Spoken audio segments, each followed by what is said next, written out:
Buenos días, buenas tardes, buenas noches. Hoy hablaremos acerca de la sabiduría. Para empezar, tenemos que saber que la sabiduría de Dios es aquella que nos rige basados en el temor de Jehová, en pensar que nuestro Dios nos está mirando constantemente y en que vamos a dar cuentas de todas las acciones que hacemos. Entonces, por eso nos tenemos que conducir de una manera honrada, de una manera veraz, siendo transparentes, como nuestro Dios lo es, y siendo misericordiosos unos con otros. Esa es la sabiduría de Dios. Es aquella en la que nos podemos conducir basados en el temor de Dios. ¿Qué es el temor de Dios? No es solamente el hecho de que tengamos miedo a que Jehová nos va a castigar, no, es respetando y reconociendo su autoridad como nuestro Dios. ¿Cómo conseguimos ser atentos a esa sabiduría, a esa voz, a esa, podríamos llamarle conciencia, que nos incita a actuar de una manera correcta, de una manera honrada? Encontré estas 3 pautas en Proverbios. En Proverbios capítulo 2, versículo 2. Si inclinares tu corazón a la prudencia. A comportarnos de una manera prudente, ser cautelosos, no actuar por impulso. Ahora, en Proverbios 2:3. Si clamares a la inteligencia y a la prudencia dieres tu voz.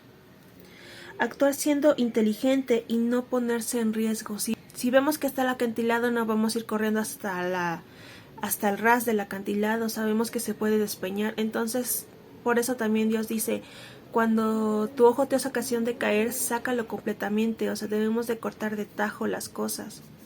Ahora no podemos estarle teniendo miedo a la vida, obviamente no. Dios no es extremista en esos puntos. Dios es extremista en el punto de que tenemos que alejarnos del pecado. No es extremista porque Él dice, atiende al prójimo, o sea, predícale, sé misericordioso.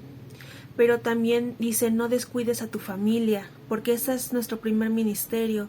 Sí podemos empezar a predicar a todo el mundo, pero tenemos que empezar en nuestra familia primeramente. Más si somos los únicos cristianos en una familia, por decir, de otra religión, de otras formas de pensar. En eso debemos empezar a enfocarnos en la familia y no descuidarla por atender a la iglesia o por atender otras cosas. Siempre Dios nos va a pedir cuentas de todo lo que nos haya dado. Otro punto para estar atento a la sabiduría de Dios es, si como la plata la buscares y la escudriñares como a tesoros. Aquí nos está hablando de la palabra de Dios, esa que es más valiosa que miles de tesoros, que miles de riquezas que nos podría dar el diablo, y que no son suyas, de hecho, porque con eso nos engaña, que nos dice, te voy a dar todo esto como la Cheyenne, pa. Dios sí nos daría la Cheyenne, pero el diablo no puede porque ni siquiera eso le pertenece. Dicen que es el príncipe de este mundo y sí, mas no tiene nada bajo su poder, nada más tiene el temor, nada más tiene el robar, el hecho de hurtar, el querer ser como Dios. Él realmente no tiene nada en este mundo. Podrá llamarse príncipe, pero no tiene nada, no tiene súbditos, por eso engaña a la gente diciéndoles que les va a dar cosas buenas si lo siguen, pero Dios le dijo, a tu Dios solamente servirás y a Él solamente honrarás. ¿Y para qué yo quiero sabiduría de Dios? Bueno, aparte de que te ayuda a conducirte con honradez, en Proverbios 3:4 dice que nos ayuda a crecer en buena opinión para con Dios y los hombres. Y dirán mucho, no me sirve mucho la opinión de los hombres. Tienen razón. No nos sirve la opinión de los hombres, nos sirve la opinión de Dios, que es lo que piensa Él de nosotros. Pero al mismo tiempo, al estar con Dios en buenos términos, estamos con buenos términos con los hombres, porque sabemos que Dios es el autor de la moral.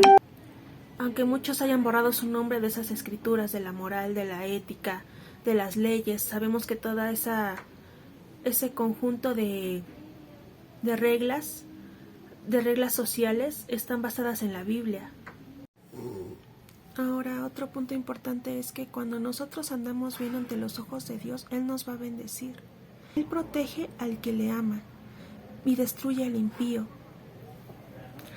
Pero también dice la Biblia que el sol sale para todos, pero el impío va a caer por su propia mano, por todo el mal que hizo. Por eso dijo Dios, el que espada mata, a espada muere. Eso se lo dijo a Pedro cuando vinieron por él, cuando Judas lo entregó a los sacerdotes. Por eso van a caer ellos mismos en sus consecuencias, porque tanto se alejaron de Dios que ya Dios los va a entregar, ya no los va a salvar, a menos que le pidan perdón y se arrepientan. de todo corazón y ya no volver a cometer el mismo pecado. Ahora vamos a ser benditos, ahora vamos a ser benditos si hacemos el bien, pero no vamos a estar absueltos de ninguna aflicción.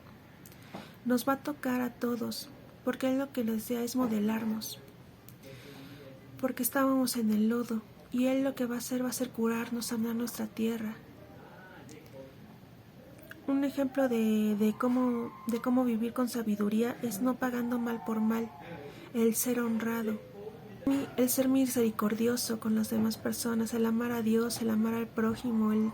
Para conducirnos con sabiduría es pensar qué es lo que Dios dice acerca de este tipo de cosas, cómo actuaría Dios, qué es lo que te dice Dios que hagas para hacer bien las cosas. Eso es conducirse con sabiduría. Bueno, hasta aquí el tema, espero lo hayan entendido.